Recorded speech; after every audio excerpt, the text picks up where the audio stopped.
Good morning, everyone. So, today we are starting the next topic, and almost this is the last topic because some definitions are also left after this topic. And after those definitions, the chapter will be completely finished.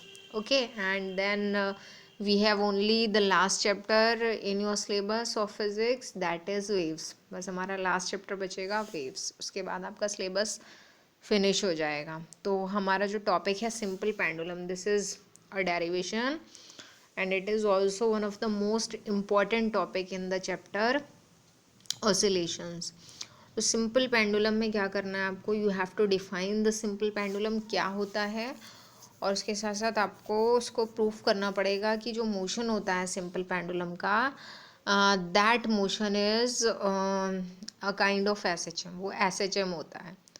Okay तो यहाँ पर आपको क्या करना है, simple pendulum topic में सबसे पहले सिंपल पेंडुलम को एक्सप्लेन करना है क्या होता है.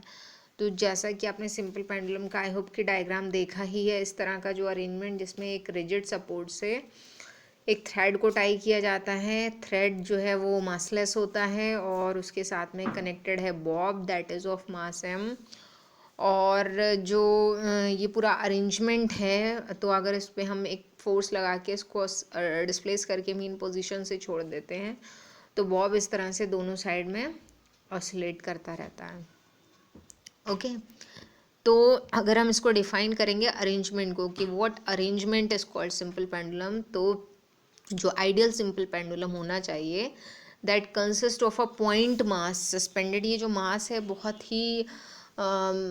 ही कम इसकी वैल्यू ली जाती है, तो पॉइंट मास इसको बोला जाएगा. Point mass suspended bye a flexible inelastic and weightless string. तो ये प्रॉपर्टीज़ हैं, फ्लेक्सिबल होनी चाहिए, इनइलास्टिक होनी चाहिए, इलास्टिक ना हो, एंड वेटलेस, उसका अपना वेट ना हो स्ट्रिंग का, from a rigid support of infinite mass. Rigid support of infinite mass का मतलब आप रिजिड सपोर्ट भी लिख सकते हैं. इसका मतलब ये है कि रिजिड सपोर्ट जो है दैट इज़ कम्प्लीटली फिक्स्ड, वो जो है अपनी पोजीशन से डिस्प्लेस ना हो, तो आप रिजिड सपोर्ट तक ही लिख लीजिएगा. तो ये जो अरेंजमेंट है this is called simple pendulum. अब now we are starting from expression of simple pendulum. Derivation. तो डेरिवेशन में एक बार once I want to show you the figure. Simple pendulum का जो डायग्राम होता है उस डायग्राम को अगर आप देखें तो this one is the diagram. तो इसमें आप देख रहे हैं कि ये जो है पॉइंट ऑफ सस्पेंशन है यहाँ पर, और पॉइंट ऑफ सस्पेंशन से नीचे यहाँ पर सिंपल पेंडुलम की मेन पोजीशन है जो आपका पॉइंट ओ है. और उसके बाद में अगर उसको डिस्प्लेस कर देते हैं तो लेट की it is at extreme position A, ये एक्सट्रीम पोजीशन ए पर है. और इस कंडीशन में ये जो है वो मीन पोजीशन के साथ में जो थ्रेड एंगल बना रहा है वो है थीटा. थ्रेड की लेंथ है एल लेंथ का थ्रेड यूज़ किया है हमने. और उसके बाद कुछ और चीज़ें हैं जो आप शो कर सकते हैं, जैसे अगर ए पोजीशन पर बॉब है, अभी एक्सट्रीम पोजीशन पर है, तो ए पोजीशन पर बॉब पर टोटल कितने फोर्सेस लग रहे हैं. तो सबसे पहले उसका खुद का वेट होगा जो वर्टिकली डाउनवर्ड्स है, और जब वेट की पोजीशन ये है तो और जो उसका एक्शन फोर्स है वो किस डायरेक्शन में लग रहा है, वो इस डायरेक्शन में लग रहा है. तो एक्शन और वेट के बीच में जो एंगल है वो थीटा है. इसका मतलब वेट जो है वो इंक्लाइंड है, और उसके दो कंपोनेंट्स बन रहे हैं, एक एम जी साइन थीटा जो इस साइड है और एक एम जी कॉस थीटा. तो जो एम जी साइन थीटा है वही जो है component that is playing the role of restoring force, वही रीस्टोरिंग फोर्स का भी रोल प्ले कर रहा है. और जो एक्शन है उसके अपोजिट जो फोर्स लग रहा है दैट इज़ टेंशन. स्ट्रिंग में जो टेंशन होगा वो टूवर्ड्स द रिजिड सपोर्ट होगा. तो टोटल इतने फोर्सेस लग रहे हैं. उसके अलावा आप देख रहे हैं कि अगर एंगल थीटा है तो यहाँ पर ये जो आर्क है इतना, इसकी अगर हम वैल्यू फाइंड आउट करें तो arc is equal to radius into angle formula होगा. Angle is equal to arc upon radius के अकॉर्डिंग. तो अगर हम आर्क की वैल्यू फाइंड करते हैं, इसकी वैल्यू फाइंड करते हैं, तो जो रेडियस है वो एल हो जाएगी और एंगल थीटा है. ओके तो यही सारी चीज़ें जो हैं वो यहाँ लिखी गई हैं. जो इसकी एक्सप्रेशन की स्टार्टिंग है, तो in the equilibrium position the Bob of a simple pendulum lies vertically below the point of suspension. जो बॉब है वो पॉइंट ऑफ सस्पेंशन के जस्ट बिलो है, और अगर वो अपनी पोजीशन से स्लाइटली डिस्प्लेस किया जाता है on either side and released, और उसको रिलीज़ किया जाता है, तो it begins to oscillate about the mean position. तो ये मीन पोजीशन के अबाउट ऑसिलेशन स्टार्ट कर देता है। और मान लीजिए किसी भी टाइम इंस्टेंट पर ड्यूरिंग ऑसिलेशन क्या होता है कि bob lies at position A, जो मैंने अभी आपको एक्सट्रीम पोजीशन दिखाई थी, तो उसका डिस्प्लेसमेंट कितना है मीन पोजीशन से एक्स, और जो थ्रेड है ये इसको आप थीटा कर लीजिएगा, क्योंकि मेरे पास सिंबल अवेलेबल नहीं था थीटा का, तो इट इज़ लाइक 0, लेकिन आपको लिखना है theta with the vertical. So the forces acting on the bob are, अब बॉब पर कितने फोर्सेस एक्ट कर रहे हैं, तो मैंने आपको बताया है कि वेट mg जो है वो acting vertically downwards, tension T जो है वो अलोंग द स्ट्रिंग है, ऊपर की तरफ है, जैसा यहाँ दिखाया गया है।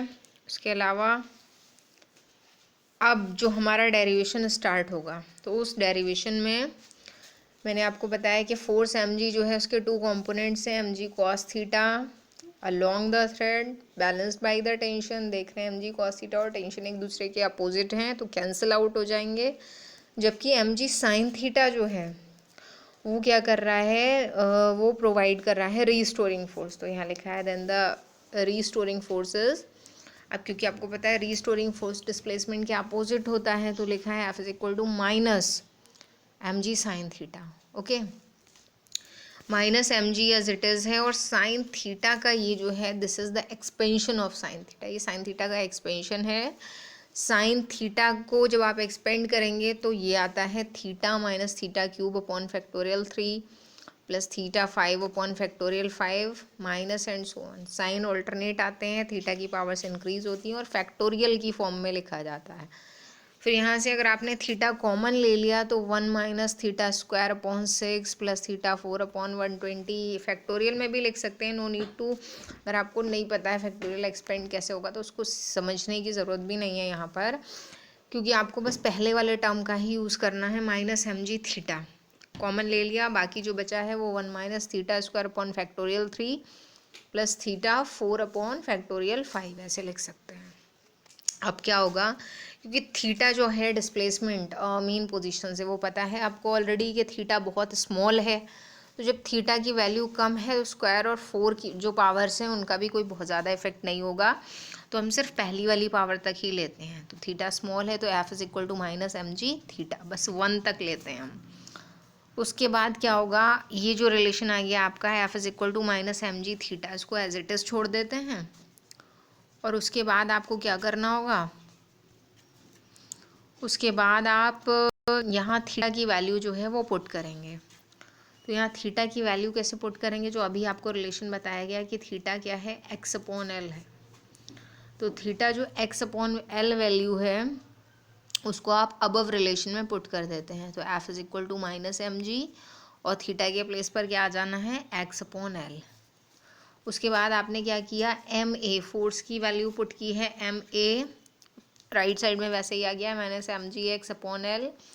और आपको प्रूफ करना है कि ये SHM है, तो आपने क्या किया, यहाँ से मास दोनों साइड से कैंसिल हो गया, a क्या आया माइनस जी अपॉन एल एक्स।